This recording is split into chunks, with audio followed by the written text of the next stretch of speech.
Fuzzy Bear!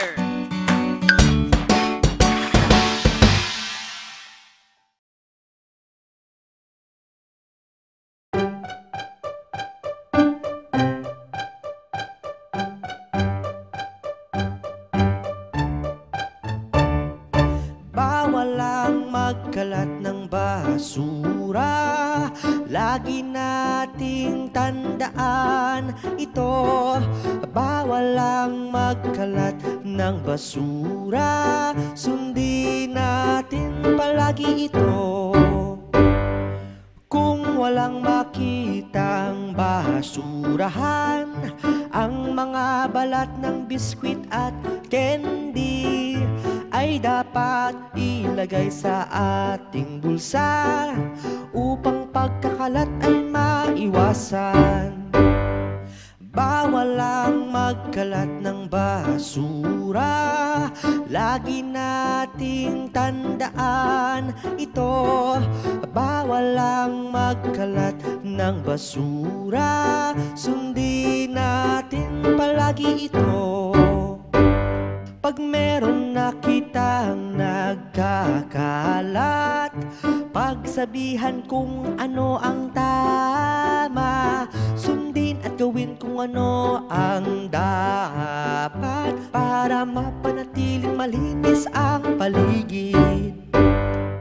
Bawal ang magkalat ng basura, lagi nating tandaan ito. Bawal ang magkalat ng basura, sundin natin palagi ito.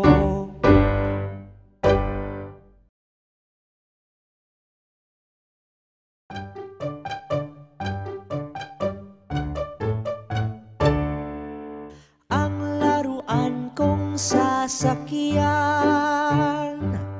paborito kong laruan. Ang laruan kong sasakyan,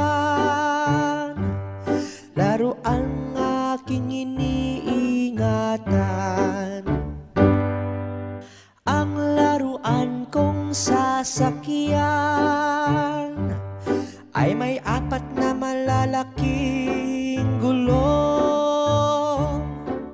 Isang dangkal ang kanyang lapad at isang ruler ang kanyang haba. Ang laruan kong sasakyan, paborito kong laruan. Ang laruan kong sasakyan, laruan aking iniingatan. Ang laruan kong sasakyan ay regalo ni nanay at tatay. Ito'y kulay dilaw at nasa paaralan. Isang school bus ang aking laruan. Ang laruan kong sasakyan,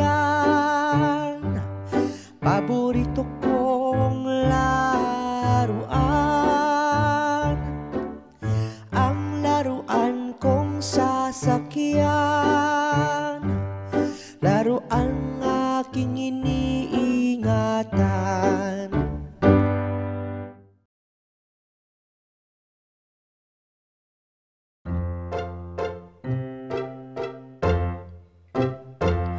Ang bayabas na pampalakas, ito ay magandang bitamina.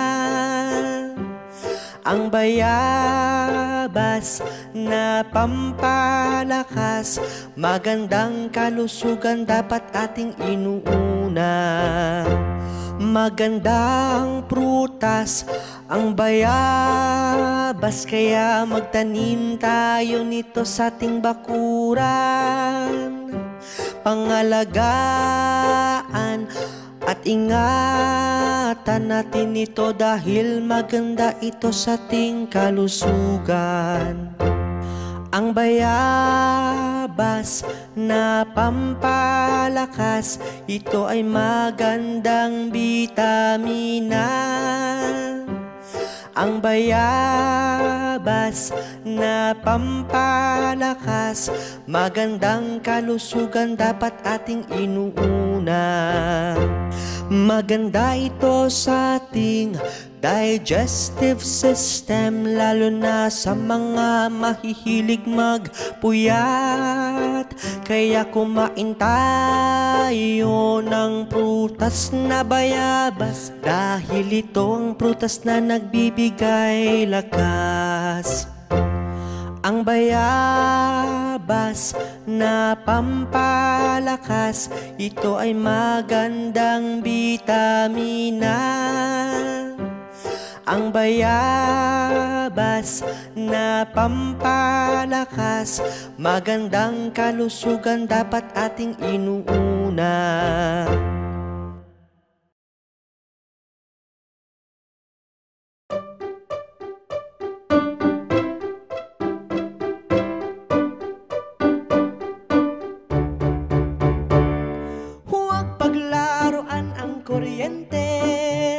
Delikado yan pag iyong hinawakan. Huwag paglaruan ang kuryente, atin dapat itong iwasan. Mga bata kayo dapat ay mag-ingat, huwag hawakan ng mga nakasaksak. Magpatulong kila nanay at tatay, o di kaya sina ate at kuya pag andyan.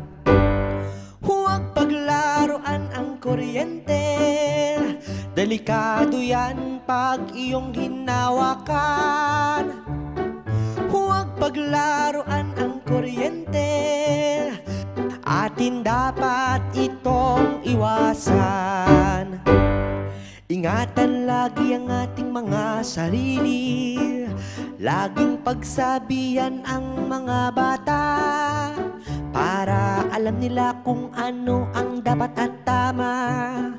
Kaya atin silang bantayan at pagsabihan. Huwag paglaruan ang kuryente, delikado yan pag iyong hinawakan. Huwag paglaruan ang kuryente, atin dapat itong iwasan.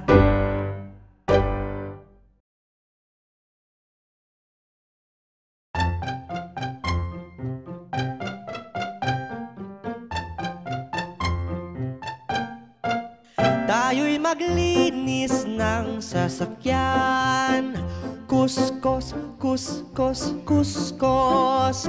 Tayo'y maglinis ng sasakyan, punas, punas, punas.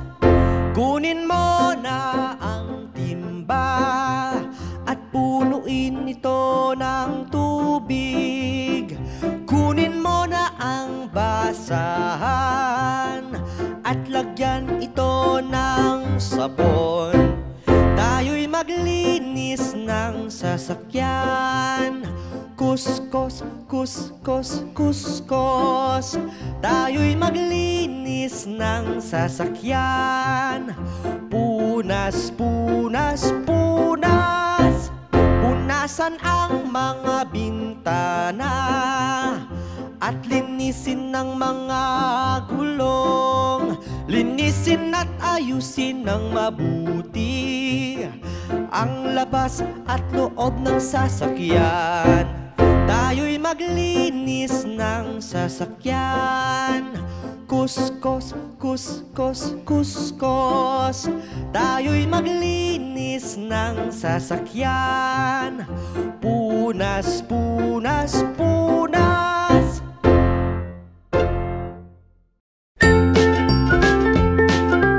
Mga bata, huwag kalimutan i-like ang video, mag-subscribe sa aming channel at pindutin ang notification bell.